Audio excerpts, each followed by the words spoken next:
మన జీవితంలో కూడా మన విశ్వాసుల్ని ఏం చేయాలో తెలుసా?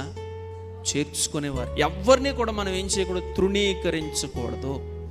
ఆ వ్యక్తి భక్తిని బట్టి అయినా, పవిత్రతను బట్టి అయినా, మాట తీరును బట్టి అయినా, ఆ వ్యక్తి వేసుకునే వేషధారణను బట్టి అయినా ఒక వ్యక్తిని ఎప్పుడూ కూడా మనం ఏం చేయకూడదో తెలుసా?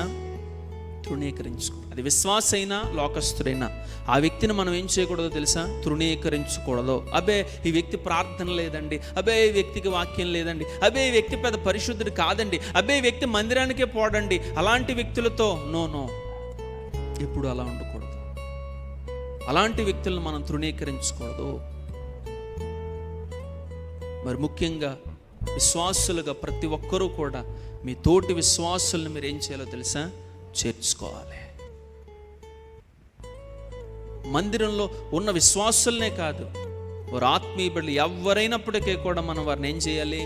చేర్చుకోవాలి. చేర్చుకున్నట ద్వారా అది మేలా కీడా? మేలే. రాహాబు జీవితంలో మేలు అనుభవించినట్లుగానే మనము కూడా విశ్వాసులను మనం ఏం చేయాలో తెలుసా? చేర్చుకోవాలి.